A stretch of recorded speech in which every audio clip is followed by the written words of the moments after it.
Cierren sus ojos, vamos a orar. Padre Santo que estás en los cielos, en el nombre de tu Hijo amado Jesucristo, en esta tarde te bendecimos, te adoramos con todo nuestro corazón. Y Padre, queremos pedirte que tu Santo Espíritu fluya en nosotros, en la vida de tus hijos que han de participar en esta clase, que seamos bendecidos con tu palabra, de tal manera, Padre, que toques nuestro corazón y nos impulses a hacer tu obra en el lugar donde nosotros vivimos y nos desarrollamos. Te damos gracias por todo en el nombre precioso y santo de Cristo Jesús. Amén. Muy bien, hermanos. Ya revisé sus trabajos y quiero comentar que ya califiqué y hay unos trabajos que yo los veo con excelencia porque pusieron fotografías, es decir, no la pedí, pero le dieron un bonito formato. Su presentación muy excelente. Y en el trabajo, pues calificamos todo, la presentación, la intención, el deseo de la información. En muchos no cumplieron con lo que les pedimos. Aún así calificamos su trabajo y también me di cuenta de la preocupación de entregarlo a tiempo. Pero les pedimos el trabajo que fuera en Word, en Word. Entonces, para yo poderlo bajar. Sin embargo, algunos trabajos, está bien que lo mandaron en PDF porque también se puede bajar, pero algunos trabajos lo escribieron en el WhatsApp. Yo no les pedí que escribieran en el WhatsApp nada, sino que por medio del WhatsApp ocuparan hicieran el envío del trabajo.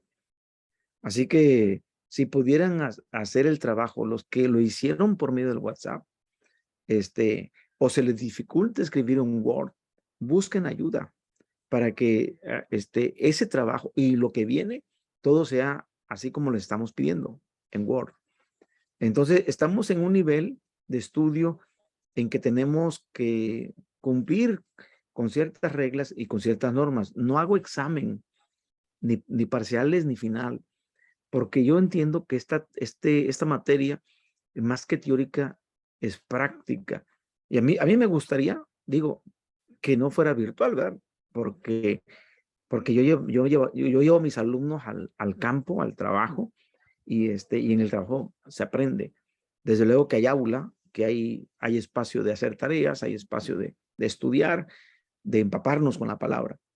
Así que les pido de favor, porque vamos a seguir pidiendo tareas, y en las semanas subsecuentes, que por favor lo escriban en Word. Yo ya tengo mi tablita de Excel, ya tengo anotados a todos, y a todos en mi Excel, en mi hojita de Excel, donde voy poniendo semana con semana, voy a ir calificando y al final el proyecto. Entonces vamos a sumar el 50% de su calificación son las tareas y el otro 50% es el proyecto al final, para que les quedemos claro con las reglas de juego. ¿Sí? ¿Estamos bien? Correcto. Ya enviamos el material de la semana pasada y ya deben de tenerlo, primeramente Dios, entre hoy y mañana en la plataforma. Ya el hermano Abraham tiene tanto el temario como también ya las dos presentaciones de lunes y martes de la semana pasada. Permítame poner la presentación.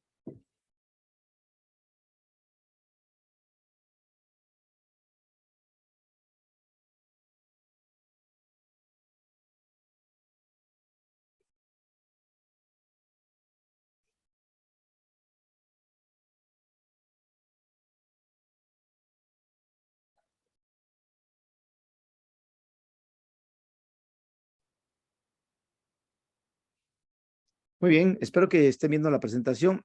¿En qué nos quedamos la semana pasada? Me voy a ir un poquito rápido porque solamente hace como un recordatorio. En la semana pasada vimos una parte que se llama introducción y vimos nosotros eh, cómo está el mundo, que hay un hambre espiritual, hablamos del hambre espiritual, hablamos de muchos factores que desarrollan el hambre, pero también la cuestión de la oposición hacia Cristo y hacia la iglesia. Pero también vimos nosotros en una segunda parte las motivaciones, el fundamento de las motivaciones, el por qué sembrar iglesias. Y hoy vamos a hablar acerca del fundamento bíblico que ya prácticamente lo iniciamos la semana pasada y vimos rápidamente que todo esfuerzo para sembrar iglesias debe contar con un fundamento bíblico teológico muy fuerte, porque sembrar iglesias en este tiempo es una tarea que abruma, que además es difícil, pero que si no está basada sólidamente en la palabra de Dios, va a ser muy difícil que avancemos el trabajo. Así que tenemos nosotros que considerar la gran comisión de Cristo y los ejemplos que tenemos en la Biblia, que los vamos a ver, de cómo se fundaron las iglesias para poder sembrar nuevas iglesias. Y miramos nosotros del Evangelio de Mateo, capítulo 28, versos 18, 19 y 20. Y hablamos ahí de la totalidad del texto. Y hablamos de la autoridad. Bueno, hablamos rápidamente de la autoridad y dijimos que la autoridad Cristo la recibe después de estar resucitado, después de la resurrección. Y Él le expresa, toda la autoridad me ha sido dada en el cielo y en la tierra. Así que cuando tenemos que ver la autoridad de Cristo, el en base a la autoridad, en eso de la eusousia, de la autoridad de Cristo, nos damos cuenta que Cristo no es alguien que tuvo una ilusión para que podamos cumplir el mandato de ir y hacer discípulos. No es algo de un sueño nada más. No, porque procede de un Cristo que resucitó, que tiene el poder, que está exaltado hasta lo sumo, dice Filipenses 2, del 6 al 10, hasta lo sumo, hasta la verse del cosmos. Y entonces nos brinda todos los recursos. Y en este imperativo de ir y hacer, fíjense, las dos palabras son imperativas, son órdenes, son mandatos. Y vayan, haced, hagan discípulos. Entonces nuestra tarea es discípulos que hacen discípulos. Nosotros primero tenemos que ser discípulos y después nos convertimos en discipuladores. Y en esta parte de ser discípulos, al ir, nuestro trabajo es bautizándolos y también completando su vida espiritual con la enseñanza. Y esto es bien interesante porque Cristo no solamente busca que las personas hagan decisión por Él, sino además de que decidan por Él, lo puedan seguir, se conviertan en seguidores del Señor. Y el alcance, pues, es para todas las naciones, es para todas las etnias. Y eso significa la palabra etne, a lo étnico, a todos los pueblos, a todas las lenguas, a todas las culturas. Todos deben ser alcanzados y no importa ni la lengua, es decir, no hay límites lingüísticos, no hay límites sociológicos, no hay límites raciales, no hay límites culturales, no hay límites ideológicos, es decir, ni generaciones ni geográficos. Están rotas todas las barreras porque es para todas las personas. Y la promesa es que Él nos hace una en el capítulo 16 y otra en el capítulo 28, versículo 20. En el capítulo 16, Él promete edificar la iglesia. La iglesia no es mía, la iglesia no es nuestra. Por eso ya un nombre, iglesia de Dios. Es de Dios. No es mía ni de usted. Colaboramos en la iglesia. Él es dueño de la iglesia. Es el Señor de la iglesia. Es el que funda la iglesia. Es el que crea la iglesia y las puertas del Hades no prevalecerán contra ella. Así que Él promete también estar con nosotros todo el tiempo. Esta es la segunda promesa, estar con nosotros todos los días hasta el fin del mundo. Y el texto va con esa situación de que lo entendamos, de que si yo no estoy haciendo la obra, no estoy pensando, usted está aquí conmigo y usted no está haciendo nada, no. Él va a estar siempre y cuando usted esté yendo, bautizando y enseñando. Y estaré con vosotros todos los días hasta el fin del mundo. Entonces, Jesús nos da esa seguridad. Y miramos aquí las palabras, lo vimos la semana pasada, además estoy tratando de que entendamos bien esto. Toda, todos, todas, todo. Estas 4 palabras. Toda autoridad, todas las naciones, todos los mandatos, así, todas las enseñanzas, todos los mandamientos y hacerlo. Y Él va a estar con nosotros todo el tiempo, todo el tiempo. Y entonces la pregunta, ¿cómo hacían discípulos? Los discípulos, ¿cómo hacían discípulos? Bueno, entonces ellos desde su experiencia, como Cristo los hizo discípulos a ellos, entonces ellos ya estuvieron 3 años y medio con el maestro y ellos recibieron un discipulado. Ellos fueron discípulos de Jesús. Ahora ellos se van a convertir en discipuladores. Y entonces vamos a los métodos bíblicos para la siembra de iglesias. Recuerden que el tema es fundamento bíblico para sembrar iglesias. ¿Cuál es el nacimiento de la iglesia en Jerusalén? La iglesia nace en una reunión de oración en el aposento alto. ¿Cuántos días creen que pasaron en el aposento alto? ¿Cuántos días? Para que tengan una idea. A ver, Cristo fue muerto prácticamente en el día en que matan al Cordero Pascual, en la Pascua.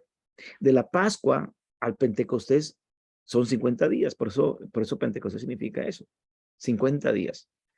Pero Jesús estuvo en la tumba 3 días, 3 noches. Entonces, para 50 le restamos 3. Son 47, ¿verdad? Son 47. ¿Estamos de acuerdo? Entonces, es decir, 3, 47. Y recuerden que Jesús estuvo con ellos 40 días. Entonces hay que restarle a 50, 43. ¿Cuántos días pasaron entonces los discípulos después de que ascendió a los cielos y les dijo, no se vayan de Jerusalén? Lucas 24. Esos días que pasaron en Jerusalén son los días de oración, antes que viniera la fiesta del Pentecostés. Cristo les había ordenado a sus discípulos que volvieran a la ciudad y esperaran la llegada del Espíritu Santo. Entonces, este grupo sencillo de personas, esperando con fe y obediencia, esperaron que Dios creara la iglesia. Porque desde sus inicios la iglesia fue dotada con el Espíritu Santo. Ellos recibieron dones espirituales, lenguas de fuego, y ellos empezaron a extender el reino de Dios. Entonces, miramos nosotros, pues, en la clase pasada, funciones en la iglesia de Jerusalén, y revisamos rápidamente Hechos 2:40 al 47. ¿Lo recuerdan? Encontramos aquí la descripción de esas funciones. Número 1, había proclamación, estaban en el querigma, eran querigmáticos, eran proclamadores, daban testimonio de lo que Dios había hecho en sus vidas. Había predicación, eso es el querigma. Pero también había incorporación, ¿por qué? Porque ellos, a los que creían, eran bautizados. Dice ahí Hechos 2, que aquellos 3,000 personas fueron compungidas en su corazón y preguntaron, varones, ¿qué haremos? Y Pedro dice, arrepiéntanse y bautícense para que reciban el perdón de pecados y sean llenos del Espíritu Santo. Entonces, bautícense para que reciban 2 regalos, el perdón de pecados y la llenura del Espíritu Santo. Ellos se incorporaban, ya el bautismo lo hace incorporarse al cuerpo de Cristo. Pero también había enseñanza porque ellos perseveraban en la doctrina de los apóstoles, doctrina que recibieron de primera mano de Cristo. Entonces, después vamos a comentar más adelante acerca de esto. Había comunión fraternal, había tiempos de comida, tiempo de estar con la gente, las oraciones, comían en el templo, comían en las casas, oraban. Había confirmación a través de las señales, de los milagros, es decir, la presencia del Señor estaba de ellos de una manera tangible, porque sanaban a los enfermos, se liberaban a los cautivos. Todo eso estaba pasando, dice la palabra allí en Hechos capítulo 5, que tan solo esperaban la sombra de Pedro para que los enfermos sanaran. Era tremendo eso lo que estaba pasando. 6, había un ministerio de servicio. La gente de manera voluntaria vendía sus haciendas, sus posesiones y compartían sus recursos con la gente necesitada. Pero había también tiempos de alabanza, glorificaban a Dios, adoraban y la gente se daba cuenta de lo que sucedía allí y de lo importante de las reuniones. 8, había identificación cultural, es decir, la gente del pueblo veía a los creyentes, a los seguidores de Jesús, a los caminantes de Jesús, a los que caminaban con Jesús, que después se llamaron cristianos en Antioquía, pero eran los del camino, los del camino, seguidores de Cristo, hallaban favor con todo el pueblo, es decir, simpatizaba a la gente inconversa con la iglesia. Y 9, había desde luego un crecimiento numérico. Y este crecimiento numérico lo daba Dios. Dios es el que suma, porque es Dios el que agrega a la iglesia los que han de ser salvos, según el verso 47. Entonces, si se dan cuenta, estas son las funciones. Y las podemos resumir rápidamente así con los 5 dedos de la mano, ¿va? Que podemos hablar de adoración, evangelización, edificación, servicio y comunión. Aquí están las 5 áreas de la misión englobadas en estos 9 puntos. El fundador de la iglesia en Jerusalén, al considerar la manera milagrosa en que la iglesia nació, pues nos surgen 2 preguntas. La primera, ¿quién autorizó el establecimiento de esta congregación? ¿Quién fue? Y la segunda, ¿cuándo se estableció la iglesia? Entonces, la respuesta a la primera pregunta es que nosotros creemos lo que dice la Biblia, y es Jesús el que la establece, el que la autoriza. Cuando él lo dice, Mateo 16, 18, segunda parte del texto, y sobre esta roca edificaré mi iglesia. Tú eres Pedro, pero yo sobre esta roca edificaré mi iglesia. Así que no es Pedro el fundamento de la iglesia, es Cristo el fundamento de la iglesia. No es la persona de Simón Pedro, es Cristo él es la roca y él es el fundamento de la iglesia. Y del fundamento de la iglesia, como dice Efesios 2, van a venir lo demás del edificio. Es decir, cuando usted hace una casa, un edificio, tiene que poner un fundamento, una mampostería fuerte, y encima de eso va construyendo los ladrillos, lo demás. Cristo es la roca y él es el fundamento. Y esto lo va a establecer y lo va a confirmar la presencia del Espíritu Santo en el Pentecostés. Por eso dice Hechos 2 del 1 al 4 y sobre todo del verso 4, dice, y fueron todos llenos del Espíritu Santo. La pregunta es, ¿los discípulos ya habían recibido el Espíritu Santo? Y la respuesta, sí. Cuando nosotros leemos el Evangelio de Juan, el capítulo 20, donde Cristo se aparece por segunda vez y ya se aparece delante de todos y les dice como a mí me envió el Padre, yo también ahora los envío, y dice la palabra ahí, y sopló sobre ellos el Espíritu Santo. Sopló. Una cosa es que hayan tenido el contacto con el Espíritu Santo, pero otra cosa es la llenura, estar lleno, como la palabra griega que aparece allí, que es como si llenáramos un dique, un tambo, que lo llenamos hasta el borde, hasta que se riegue, es decir, está está pletórico.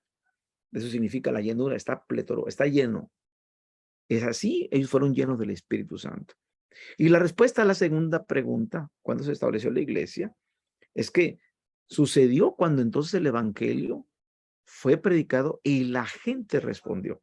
Aquellas personas que pensaron que estaban llenos de mosto, que por cierto era muy temprano para estar embriagados de alcohol, ellos estaban embriagados, pero del Espíritu Santo, estaban llenos del Espíritu Santo, ¿verdad? Diferente a lo que significa estar llenos de alcohol. Es la llenura del Espíritu Santo y que los hace que prediquen y que la gente responda a la predicación, y entonces se incorporan al cuerpo de Cristo cuando ellos 3,000 personas deciden bajar a las aguas del bautismo. Y en otras palabras, entonces, estas personas que responden a la incorporación al cuerpo de Cristo, y otra manera de decirlo es que se establece la iglesia porque les da el derecho de un nuevo nacimiento, que al escuchar el evangelio decidan ser discípulos de Cristo. La modalidad de la iglesia en Jerusalén. La fundación de la iglesia fue entonces el resultado de la proclamación del evangelio, pero en el poder del Espíritu Santo. No fue algo humano, no fue por una disposición humana, sino el Espíritu Santo. Y vamos a ver en el Nuevo Testamento que esta nueva congregación y también las demás que vamos a revisar se establecieron, y van a darse cuenta ustedes que van a desarrollar pautas por medio de las cuales van a llevar a cabo sus funciones como congregación, como iglesia.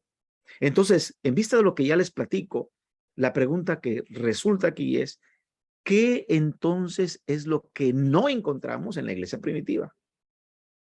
¿Qué no vemos en la iglesia primitiva? ¿Qué no encontramos? Y yo, al revisar, nos damos cuenta que no encontramos una jerarquía apostólica, como si uno estuviera dirigiendo a los demás. Es el Espíritu Santo el que empieza a mover y a utilizar a diferentes personas para responder a cada uno de los desafíos que se van a ir presentando en la iglesia. Por ejemplo, en Hechos capítulo 5, el Espíritu Santo utiliza a Pedro para confrontar el engaño de Ananías. Le dice, Ananías, vendiste la heredad. Y Ananías la había vendido, pero sustrajo de lo que había vendido y dijo, esto doy a la iglesia y esto me quedo con ello. Y Pedro le dice, oye, Ananías, es que si la ibas a vender y te ibas a quedar con esto que te ibas a quedar, pues lo hubieras hecho desde el principio, pero no hubieras engañado al Espíritu Santo. Y en eso cae muerto. Pero así, en el instante, y lo van y lo sacan y lo entierran. Y luego se enfrenta a su mujer, a Zafira, le dice, ¿qué sabes de la venta de la heredad? Y parece que se ponen de acuerdo con su marido y miente también. Y le dice, acaban de enterrar a tu marido. Y cae fulminada ella también por el engaño, por la mentira al Espíritu Santo. Entonces, aquí vean cómo empieza a trabajar el Espíritu Santo. Hechos capítulo 6. Ahora hay un conflicto en la iglesia. En este capítulo 6, tenemos mujeres judías con cultura helenística, no que fueran griegas, porque incluso cuando miramos los nombres de los que son nombrados, los 7 diáconos, miramos que muchos de ellos tienen nombres helenísticos, pero fueron elegidos y fueron elegidos para hacer un trabajo de administración, pero fueron seleccionados, pero también por el Espíritu Santo.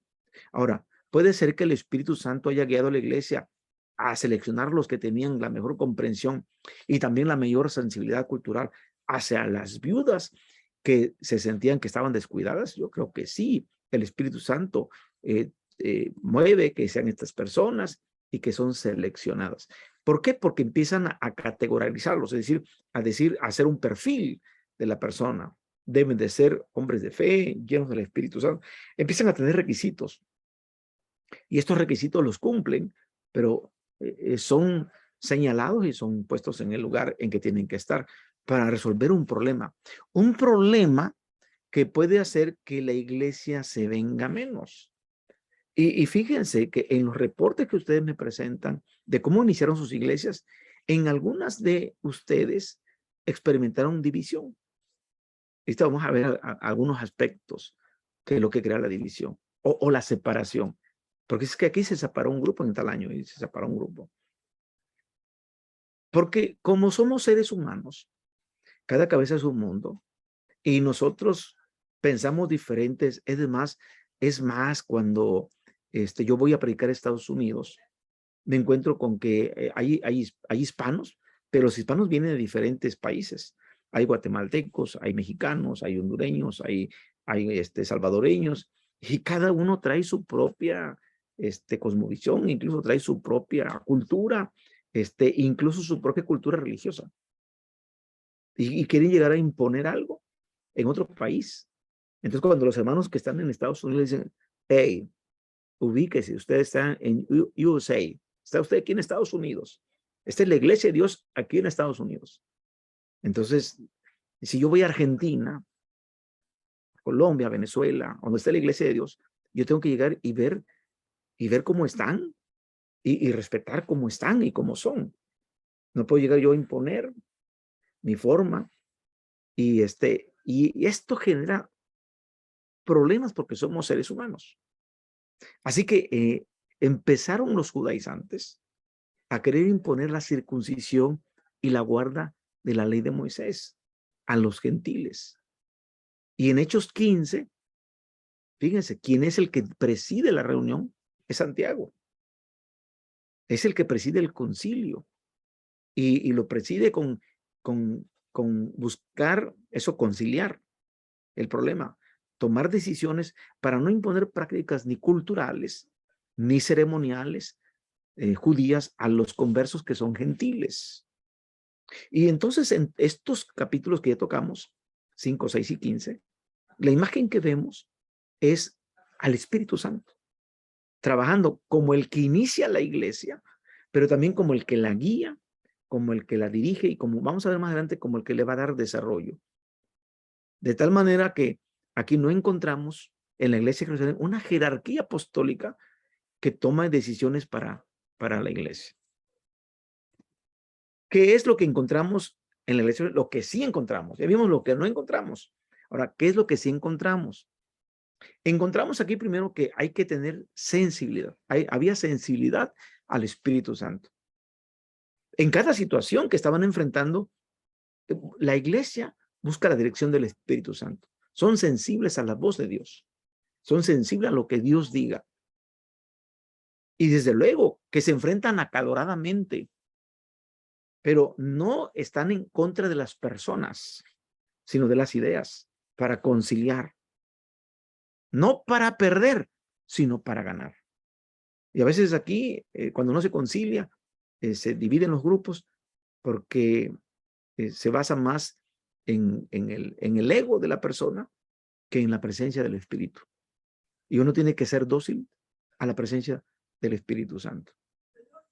A mí me tocó estar en iglesias donde incluso para la cena del Señor votaban y decían, hermano, queremos que haya copas individuales.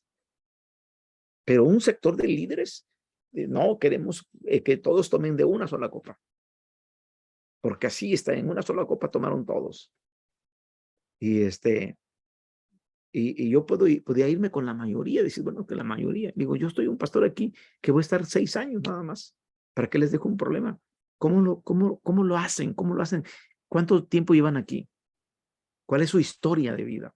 No, hermano, nosotros desde que se implantó aquí la iglesia, aquí todos la tomamos en una sola copa. Bien, sigamos, es una sola copa. ¿Para qué provocamos que se dividan? Que no está bien, no pasa nada, una sola copa. Uno tiene que ser sensible a la voz de Dios y decir, busquemos la conciliación, conciliar. Existía entonces la iglesia sencillo siendo una iglesia de oración. Eso es muy importante. Meterse a la oración. Y una iglesia obediente a los mandamientos de Dios. Es decir, que la ley de Dios, los mandamientos de Dios, los tenían bien inculcados. No en teoría, sino en la práctica. Y ellos eran buscadores del poder del Espíritu Santo a cada paso.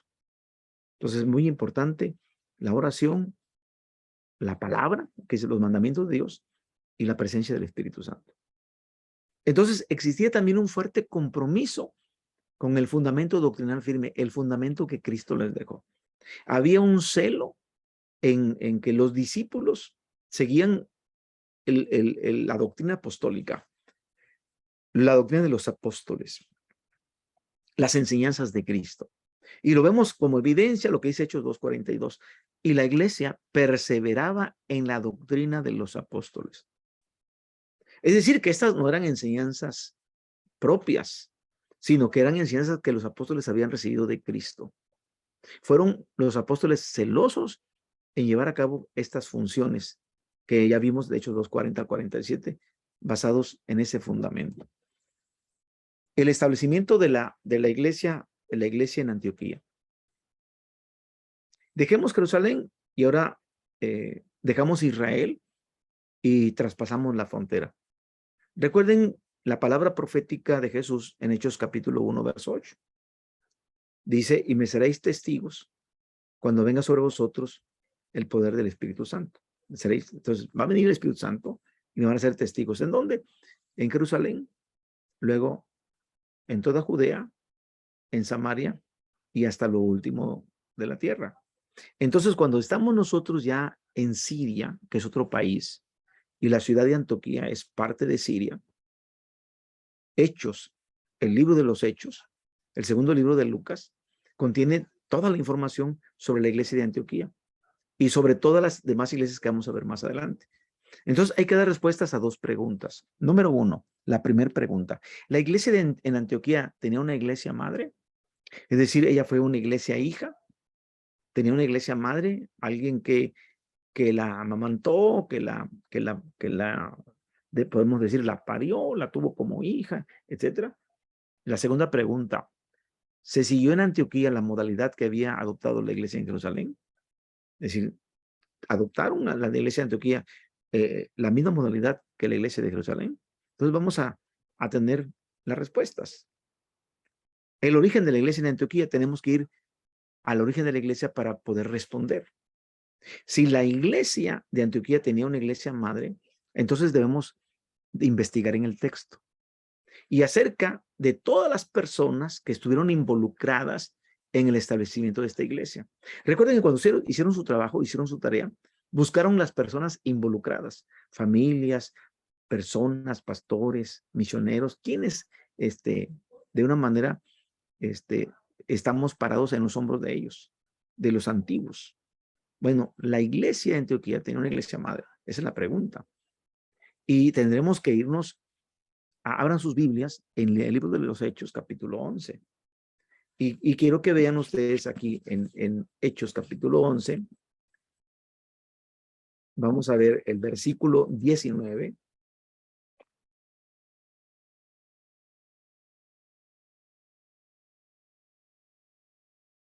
Ahora bien, dice, los que habían sido esparcidos a causa de la persecución que hubo con motivo de Esteban, pasaron hasta Fenicia, Chipre y Antioquía, no hablando a nadie, no hablando a nadie en la palabra, sino solo a los judíos. Es decir, los que habían sido esparcidos acerca de la persecución. La iglesia de Jerusalén, hermanos, llenó Jerusalén. Luego predicaron por toda Judea. En el capítulo 7 miramos a Felipe predicando en toda Samaria. Pero ya estamos en el capítulo 11, donde ya se trascendió. La frontera de Israel ya se pasó y ahora están en Siria. Y fueron hasta Fenicia, otro país, Chipre y Antioquía, sin comunicar la palabra a nadie excepto a los judíos. Quiere decir que estos eran judíos cristianos que estaban huyendo de la persecución, pero que no vacilaron en predicar el evangelio en Antioquía, pero solamente se limitaron a los judíos, solo a los judíos. Si nosotros como gentiles viviéramos en ese tiempo, pues estamos desahuciados, no tenemos oportunidad de escuchar el evangelio. Pero el verso 20, vean lo que dice el verso 20, y dice el verso 20, pero había entre ellos unos varones de Chipre y de Cirene, los cuales cuando entraron en Antioquía, hablaron también a los griegos, anunciando el evangelio del Señor Jesús. Entonces aquí leemos, hermanos, que hubo otro grupo de personas que venían de Chipre y de Cirene. Y cuando ellos entraron a la ciudad de Antioquía, entonces dejaron de predicar a los judíos y se fueron a predicarle a los griegos. Recuerden que la palabra griego significa los gentiles, no que fueran de Grecia, sino a todos aquellos que no eran judíos se les denominaba griegos.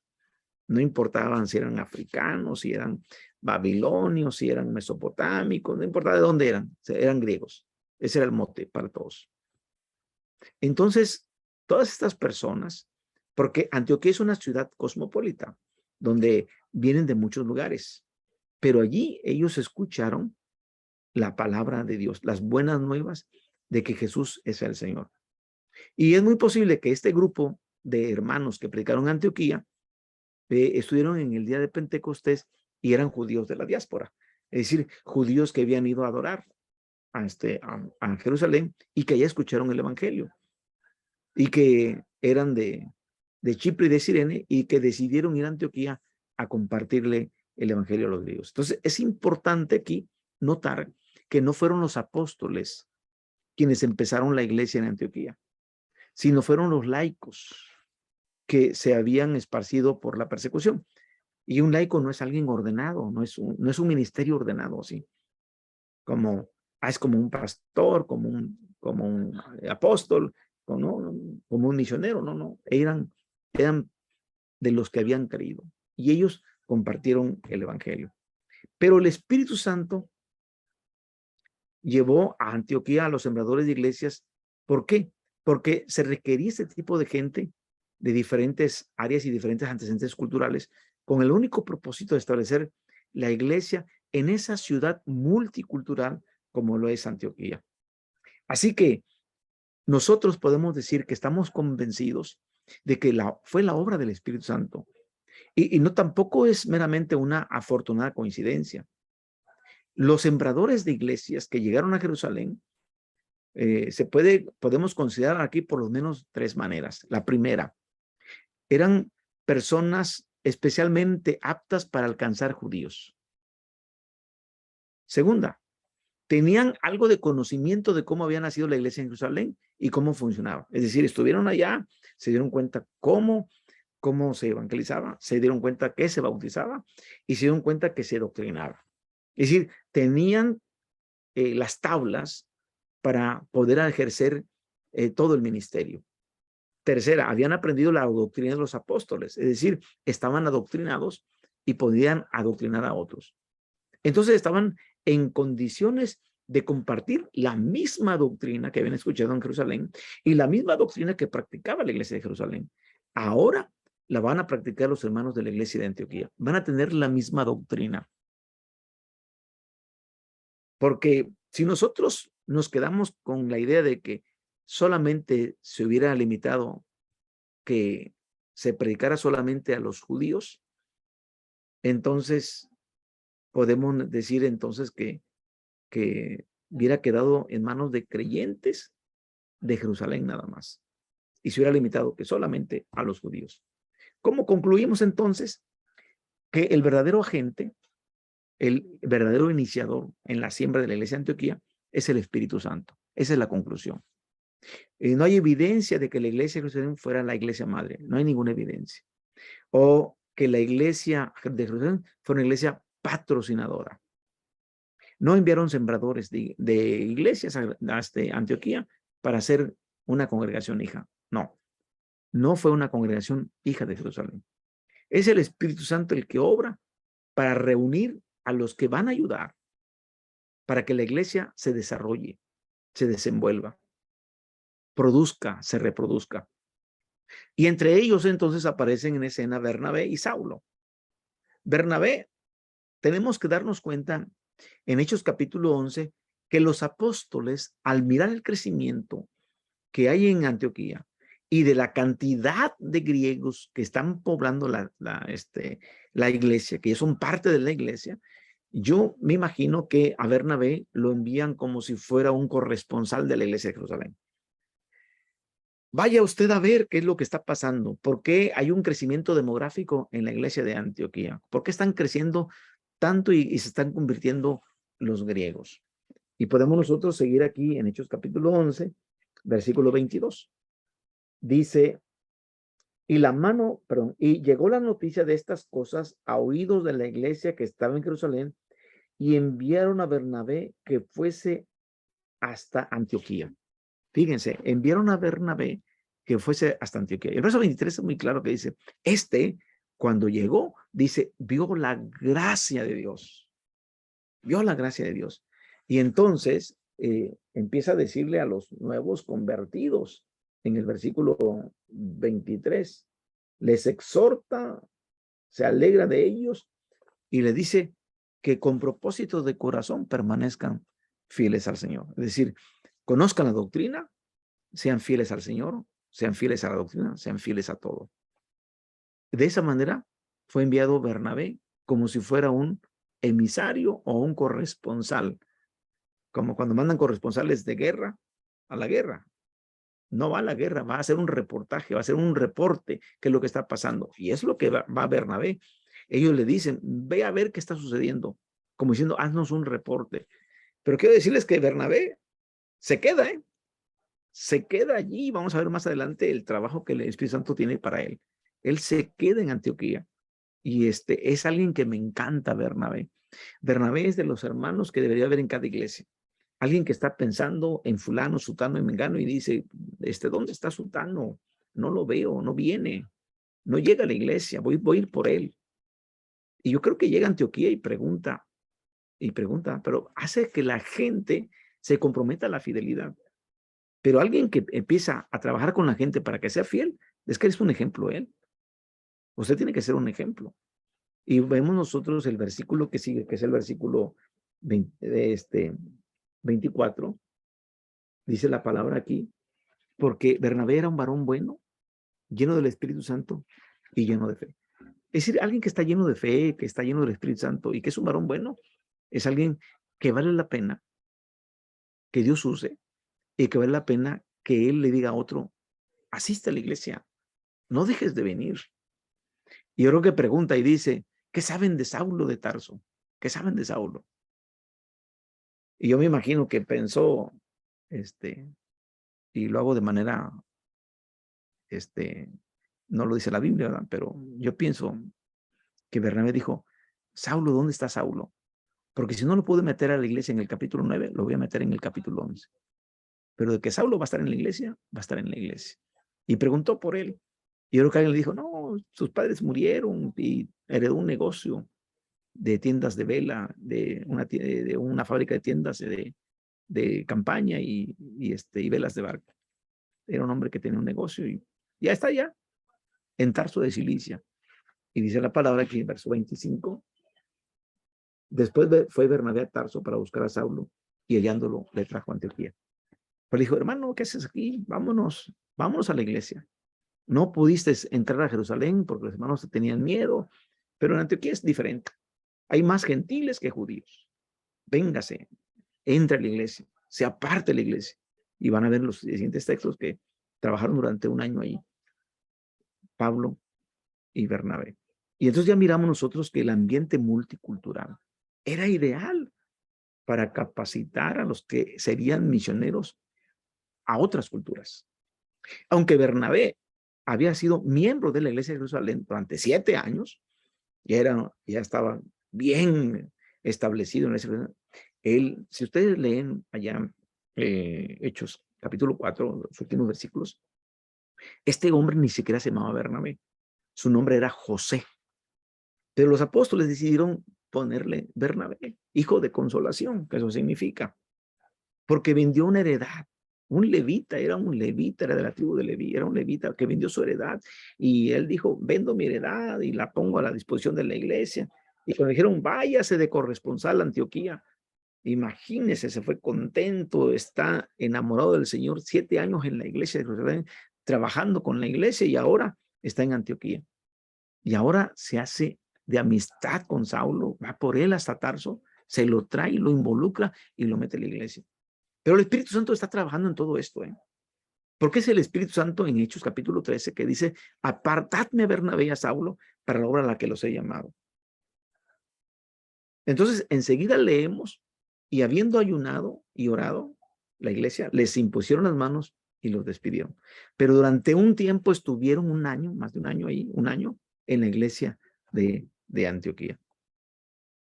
Muy bien, pautas de la iglesia en Antioquía. La pregunta que tenemos aquí, ¿se usó como modelo la iglesia en Jerusalén para establecer la iglesia de Antioquía? ¿Sus pautas doctrinales eran idénticas? Claro que sí. En Hechos y en las epístolas vemos un compromiso inflexible por parte de los apóstoles, tanto del apóstol Pablo como del apóstol Pedro y del apóstol Juan, los escritores de las cartas del Nuevo Testamento, buscando que todos estuvieran edificados sobre el fundamento que es Jesucristo. Y aunque la pureza doctrinal era la primera prioridad, no hay evidencias de que la iglesia en Jerusalén funcionara como una iglesia guardiana absoluta de la fe. Como diciendo, vayan y vean a ver si están cumpliendo la fe como la hemos recibido. No hay evidencias. Porque los plantadores de iglesias, ellos eran fieles a la doctrina de los apóstoles y los apóstoles habían recibido la doctrina directamente de Cristo. Y decir, cuando tenemos nosotros la aseguranza de que estamos en una doctrina bíblica, y a mí me encanta la iglesia de Dios, séptimo día, porque argumentamos mucho que somos la iglesia de la palabra. Somos de la iglesia de la Biblia. Basamos toda nuestra fe en la palabra de Dios, no en el sueño de alguien, no en la idea de alguien, sino conciliamos y en que todos nos hacemos en unidad con respecto a que buscamos la pureza de la doctrina.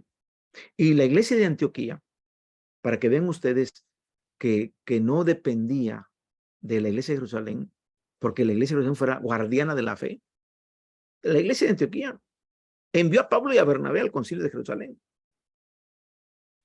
No crean que fue la iglesia de Jerusalén que dijo, convocamos a los pastores, a los ministros de Antioquía para que vengan al concilio. No fue así.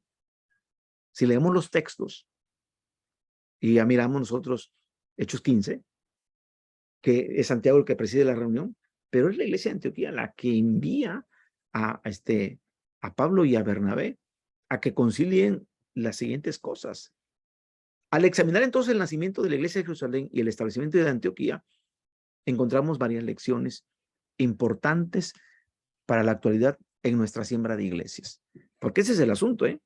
¿Cómo es que voy a sembrar iglesias en este siglo XXI, en este 2023? ¿En base a qué? ¿Qué lecciones importantes recibo de lo que está en la palabra? La primera, fue el Espíritu Santo quien dio a luz a la iglesia en Jerusalén. Fue el Espíritu Santo. Entonces, nosotros solamente colaboramos, pero debe ser el Espíritu Santo el que haga el trabajo de dar a luz a la iglesia.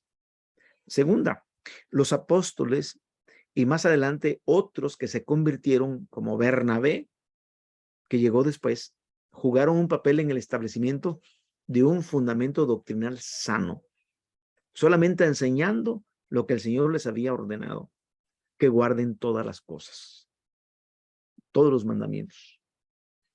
Y aquí está, esto es lo clave. Nosotros no podemos predicar que la gente guarde solamente 9 mandamientos, porque el sábado ya no. Porque así encontramos otra denominación que dice, no, nada más 9. El cuarto ya no. O al cuarto le cambiamos de otra manera.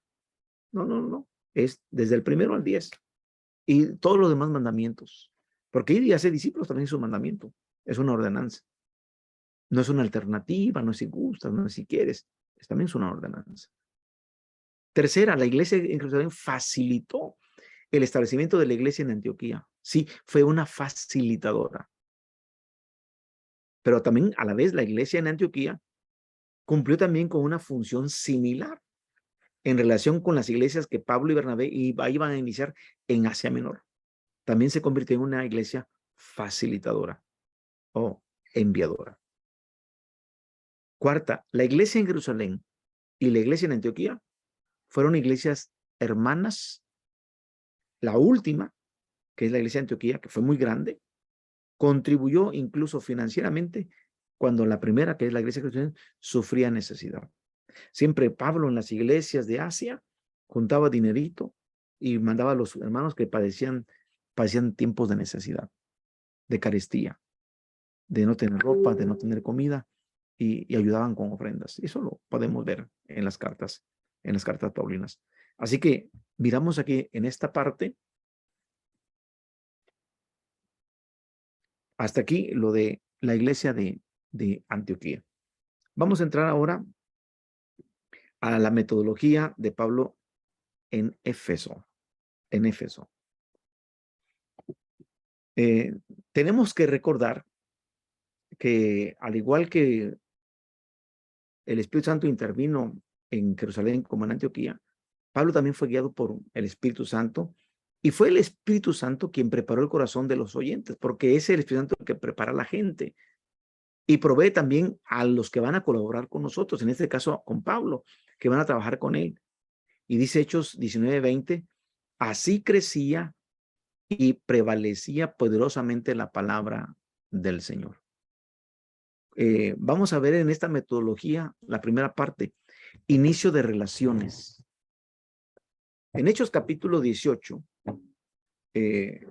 camino de regreso desde Corinto a Antioquía de Siria, porque si vemos el mapa y nos vamos al mapa, vamos a ver dónde está Jerusalén, y al norte está Siria y está Antioquía.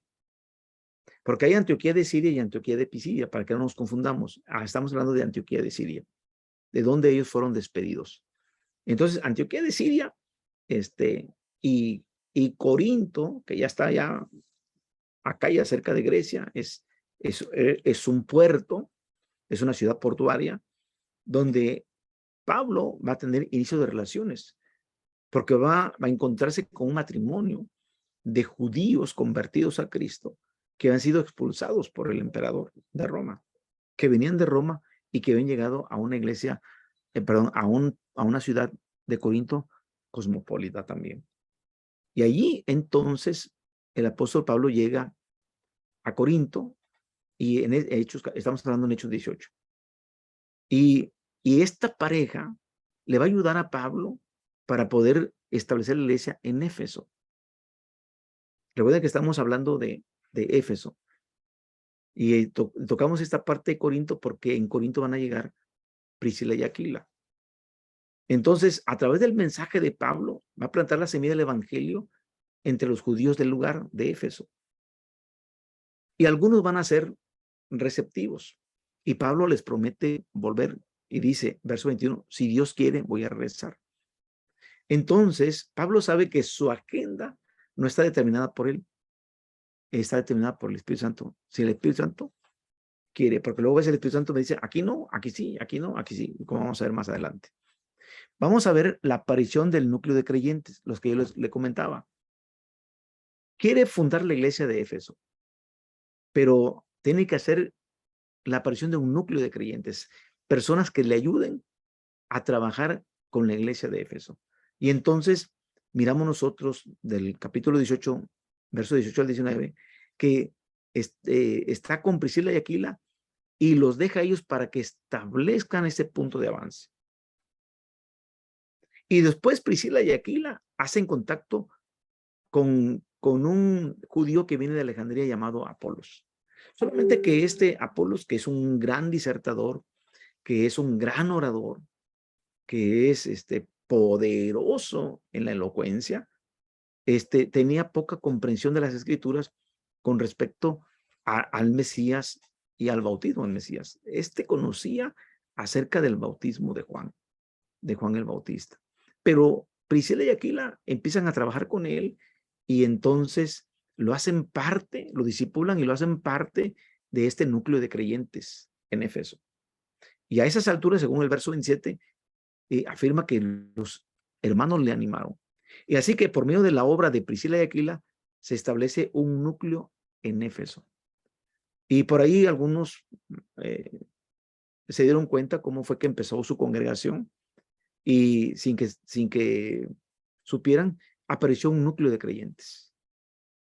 Hermanos que ya creían y que fortalecen esta parte como un núcleo para hacer que explote la iglesia en esa ciudad donde se adora a, a Diana de los Efesios, Artemisa, que ahí hay un templo grandísimo y hay mucha idolatría. Hay mucho obstáculo para que la iglesia crezca, pero ahí empieza el trabajo. Y aquí viene lo que es el establecimiento de una iglesia. Pablo regresa a Éfeso con el propósito de evangelizar y establecer la iglesia, Hechos 19. Y lo va a hacer de diferentes maneras. Ojo, pongan mucha atención.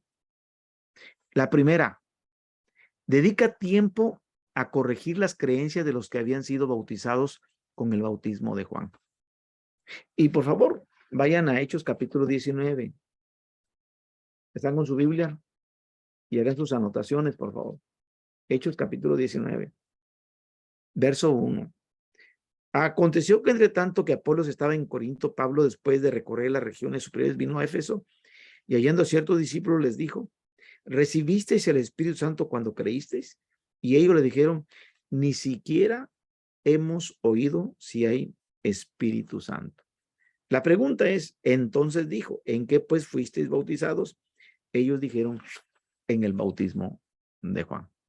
Así que miramos nosotros aquí, tenemos a personas que sí se habían bautizado, pero tenían un bautismo de arrepentimiento de pecados.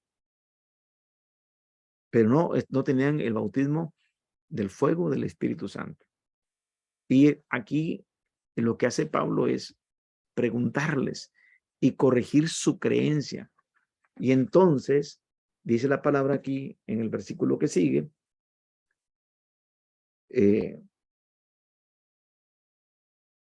entonces dice el verso 4, dijo Pablo: Juan bautizó con bautismo de arrepentimiento, diciendo al pueblo que creyese en aquel que vendría después de él, esto es, en Jesús el Mesías, el Cristo. Y cuando oyeron esto, fueron bautizados en el nombre del Señor Jesús. Y desde luego, ellos también experimentaron a la imposición de las manos, el Espíritu Santo, hablaban en lenguas y profetizaban. Y miramos nosotros aquí que ellos experimentaron de manera personal la salvación que es en Cristo Jesús.